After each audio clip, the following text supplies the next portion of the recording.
বলছেন বান্দারা শোনো, তোমরা যারা আমি আল্লাহকে ভালোবাসো, আমি আল্লাহকে পছন্দ করো, আমি আল্লাহকে মহব্বত করো, শুনে রেখে দাও বান্দা, আমি আল্লাহ তোমাদেরকে পছন্দ করি, ভালোবাসি, বলি আল্লাহু আকবার।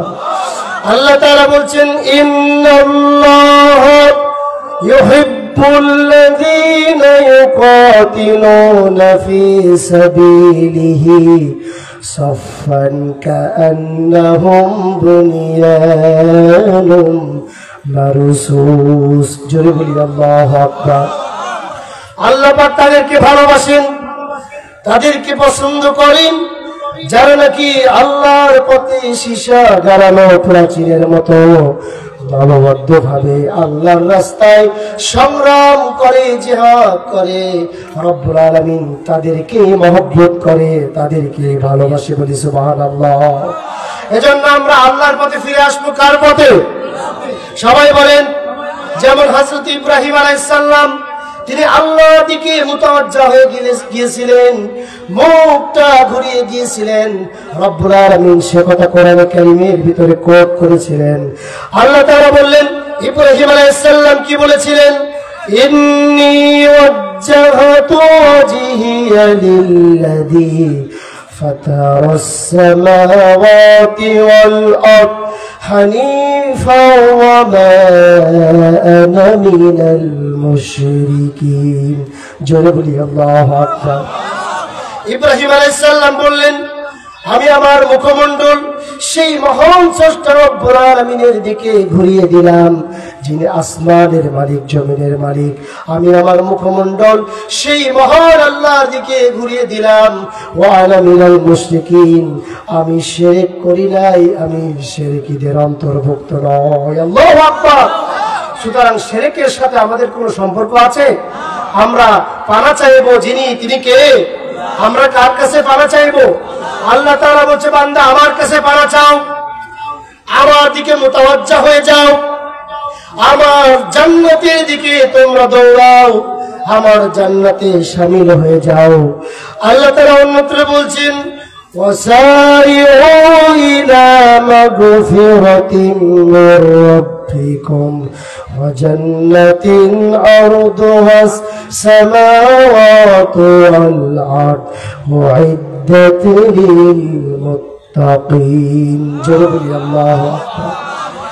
ওয়াসারিউ, দৌড়াও, ইলা মাগফিরাতিন মির রাব্বিকুম, তোমার রবের ক্ষমার দিকে, তোমার রবের জান্নাতের দিকে তোমরা দৌড়াও।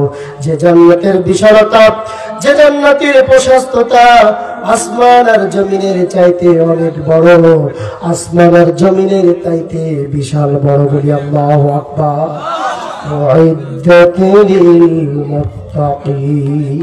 যে জান্নাত প্রস্তুত করে রাখা হয়েছে মুমিন মুত্তাকিদের জন্য, বলি সুবহানাল্লাহ। সেই জান্নাতের দিকে দৌড়ানো দরকার আছে না নাই?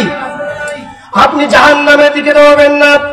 আল্লাহ পাক বলেছে, বান্দা জান্নাতের দিকে তোমাকে দৌড়াতে হবে, জান্নাতের দিকে তোমাকে মুতাওয়াজ্জা হতে হবে। জান্নাতের দিকে যদি তুমি মুখ ঘুরিয়ে দিতে পারো, মুতাওয়াজ্জা হয়ে যেতে পারো, তাহলে আল্লাহ জান্নাত তোমার জন্য অপেক্ষা করছেন, বলি সুবহানাল্লাহ। আল্লাহ তাআলা বলছেন, ফাদখুলি ফি ইবাদিহি ওয়াদখুলি জান্নাতি। ওরে বান্দা, আমার জান্নাতের পথে তোমরা অগ্রসর হয়ে যাও, আমার ইবাদত করো, আর আমার বানানো জান্নাতের পথে তোমরা অগ্রসর হয়ে যাও, আর জান্নাতের ভিতরে তোমরা প্রবেশ করো, বলি আল্লাহু আকবার। আল্লাহ পাক অন্য আরেকটা দিয়ে জান্নাতের বর্ণনা দিচ্ছেন। রব্বি কারীম বলছেন, ইন্নাল্লাযীনা আমানু ওয়া আমিলুস সালিহাত কানাত লাহুম জান্নাতুল ফিরদাউসি নুজুলা খালিদিনা ফিহা। জোরে বলি আল্লাহু আকবার। ইন্নাল্লাযীনা, নিশ্চয় যারা আমানু, ঈমান এনেছে, ওয়া আমিলুস সালিহাত, এবং যারা আমলে সালিহা করেছে, কানাত লাহুম জান্নাতুল ফিরদাউস, আমি রব্বুল আলামিন সেই সমস্ত বান্দা বান্দিকে জান্নাতুল ফিরদাউসের অধিবাসী বানায় দেব। সুবহানাল্লাহ। সুতরাং কাজ করতে হবে দুইটা, কয়টি?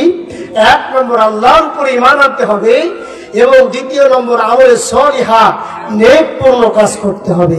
বলি সুবহানাল্লাহ। দুনিয়ার এমন কোন নবী নাই, এমন কোন রাসূল নাই যে রাসূলগণেরা আল্লাহর জান্নাতে যাওয়ার জন্য জান্নাতের কাজ করে নাই। বলি সুবহানাল্লাহ। জান্নাতের কাজ করা দরকার আছে না নাই? দুনিয়াতে আপনি জান্নাতের কাজ করবেন, আপনি কি বারবার হায়াত পাবেন? না, একবারই হায়াত, ওয়ান টাইম। একবার হায়াতের ভিতরে, ওয়ান টাইমের ভিতরে আপনার জান্নাতের কাজ করতে হবে। একজন মহিলা তিনি জান্নাতের পথে অগ্রসর হওয়ার জন্য আল্লাহর কাছে পানা চাইলেন, আল্লাহর কাছে গুনাহ থেকে মাপ চাইলেন এবং এমন ভাবে তওবা করলেন, রব্বি কারীম সে কথা পবিত্র কারীম কোরআনে কারীমের ভিতরে উঠিয়ে দিয়েছেন।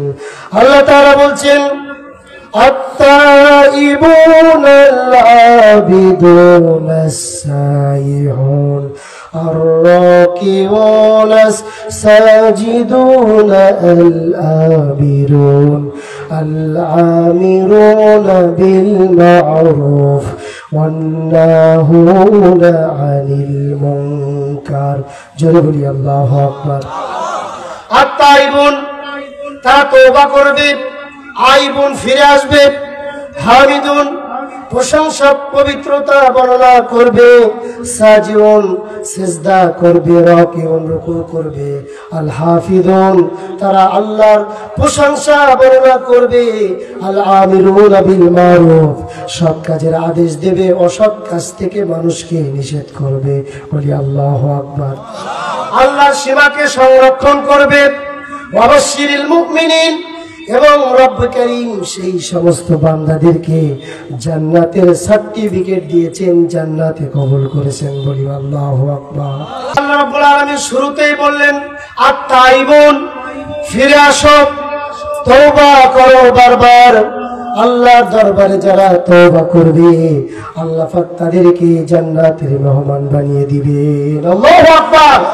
একজন মহিলা রাসূলের জামানায় তিনি তওবা করলেন, রাসূলের জামানায় তিনি রাসূলের কাছে গেলেন, যে বললেন, ইয়া রাসূলুল্লাহ, আমি জিনা করে ফেলেছি, বড় অপরাধ করে ফেলেছি, আমি দুনিয়া থেকে জিনার শাস্তি পেতে চাই। আল্লাহ পাকের দরবারে কিয়ামতের দিন কোনো শাস্তি চাই না, আমি দুনিয়াতে জিনার শাস্তিটা পেতে চাই। ইয়া রাসূলুল্লাহ, আপনি আমাকে জিনার শাস্তি প্রদান করুন। বলি আল্লাহু আকবার। ওই মহিলা যখন আল্লাহ রাসূলের কাছে বললেন, আল্লাহ রাসূল বললেন, না মহিলা, তুমি জিনা করো নাই। ওই মহিলা আবার বললেন, ইয়া রাসূলুল্লাহ, সত্যি বলছি আমি জিনা করে ফেলেছি। নবীজি বললেন, না তুমি জিনা করো নাই। মহিলা আবার বললেন, ইয়া রাসূলুল্লাহ, আমি জিনা করে ফেলেছি। নবীজি বললেন, সত্যি কি তুমি জিনা করেছো নাকি? মহিলা বললেন, ইয়া রাসূলুল্লাহ, সত্যি আমি জিনা করে ফেলেছি। নবীজি বললেন, জিনার প্রতীক পরে তোমার পেটে কোনো বাচ্চা এসেছে নাকি, কোনো সন্তান এসেছে নাকি? মহিলা বললেন, ইয়া রাসূলুল্লাহ, জিনা করার পরে আমার পেটের ভিতরে একটা বাচ্চা এসেছে, একটা সন্তান এসেছে। নবীজি বললেন, মহিলা, তোমাকে এখন জিনার শাস্তি দেওয়া যাবে না, জিনার শাস্তি কার্যকর করা যাবে না, তুমি চলে যাও। সন্তান যখন ভূমিষ্ঠ হবে তখন তুমি আমার দরবারে আসবে, আমার দরবারে এসে শাস্তি প্রদান তখন আমি করব। মহিলা যখন সন্তান ভূমিষ্ঠ করে ফেললেন, সন্তান কোলে নিয়ে রাসূলের দরবারে আবার আসলো।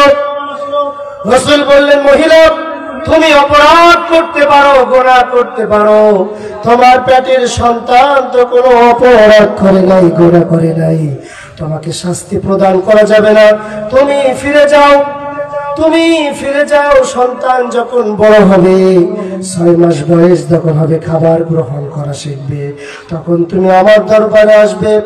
আসার পরে তখন তোমার শাস্তি আমি রাসূল প্রদান করে দেব। আল্লাহু আকবার। মহিলার বাচ্চা যখন খাবার খাওয়া শিখলো, শুকনো খাবারগুলো বাচ্চাকে খাবার গ্রহণ করা শিখালেন। ওই মহিলা আবার রাসূলের দরবারে এসে বললেন, ইয়া রাসূলুল্লাহ, আমার সন্তান খাবার গ্রহণ করা শিখে গেছে। ইয়া রাসূলুল্লাহ, আপনি আর দেরি করবেন না, আমার সন্তানকে আপনি দায়িত্ব নিয়ে আমাকে জিরার শাস্তিটা দিয়ে দেন, জিরার শাস্তি কার্যকর করে দেন। রাসূল বললেন, আমার সাহাবীরা শোনো, এই সন্তানের দায়িত্ব যেই সাহাবী গ্রহণ করবে, ওই সাহাবীকে আল্লাহ রাব্বুল আলামিন কিয়ামতের দিন জান্নাতের সার্টিফিকেট দিয়ে দেবেন। আল্লাহু আকবার।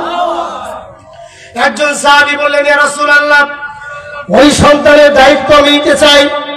সন্তানটা বুকে তুলে নিলেন। সাহাবায়ে কেরামদেরকে রাসূল আবার বললেন, আমার সাহাবীরা শুনে রেখে দাও, তোমরা এই মহিলাকে কোনো মরুর প্রান্তে নিয়ে যাও।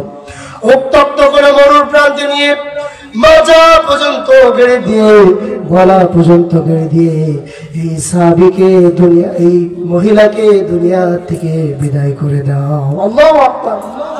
মহিলাকে মাজা পর্যন্ত গলা পর্যন্ত যখন গেড়ে দিলেন, সাহাবায়ে কেরাম মাজা পর্যন্ত গলা পর্যন্ত গেড়ে দিয়ে পাথর মেরে ওই মহিলা দুনিয়া থেকে বিদায় করে দিলেন। বলি আল্লাহু আকবার। মহিলা কিভাবে তওবা করলেন একটু লক্ষ্য করেন। একজন সাহাবীর গায়ে মহিলার রক্ত লাগলো। সাহাবী রাগ করে উঠলেন, ঝিড়কি দিয়ে উঠে বললেন, নাপাক মহিলা, তোর নাপাক রক্ত আমার গায়ে লেগেছে, তুই একটা নাপাক মহিলা। এরকম ভাবে যখন গালি দিচ্ছিলেন, ঝিড়কি দিচ্ছিলেন, তখন রাসূল বললেন, সাহাবী, ওই মহিলাকে গালি দিও না। ওই মহিলা এমন ভাবে তওবা করেছেন, এমন ভাবে ফিরে এসেছেন, এমন ভাবে আল্লাহর দরবারে মুতাওয়াজ্জা হয়ে গিয়েছেন। ওই মহিলার তওবা যদি গোটা মক্কা নগরীতে ভাগ করে দেওয়া হয়, গোটা মক্কা নগরী আল্লাহর কোরআনের জন্য, আল্লাহর রহমতে তারা সকলে জান্নাতবাসী হয়ে যাবে, জান্নাতের মেহমান হয়ে যাবে। বলি আল্লাহু আকবার। আল্লাহ বলছেন, তুবু ইলাল্লাহি তাওবাতান নাসুহা। বান্দারে এমন ভাবে ফিরে আসতে হবে, এমন ভাবে তওবা করতে হবে, তোমার তওবা শুনে, তোমার তওবা দেখে তোমার প্রতিবেশী তারাও তওবা করে নেবেন। বলি আল্লাহু আকবার। এজন্য আমরা তওবা করে ফিরে আসবো কার কাছে? জোরে বলেন, কার কাছে? তওবা করলে মাফ যিনি করতে পারেন, গোনাহ যিনি মাফ করতে পারেন, তিনি কে? আল্লাহ বলছে, ইসলিহ লাকুম আমালাকুম ওয়া ইয়াগফির লাকুম যুনুবাকুম আল্লাহু গফুরুর রহিম। বান্দারে এমন ভাবে তওবা কর, রব্বি কারীম, যে গুনাহ করেছি, যে অপরাধ করেছি, এ ধরনের অপরাধ আর করব না, এ ধরনের গুনাহ আর করব না। তোমার কাছে মুতাওয়াজ্জা হয়ে গেলাম, আল্লাহ তুমি আমার জীবনের গুনাহ মাফ করে দাও।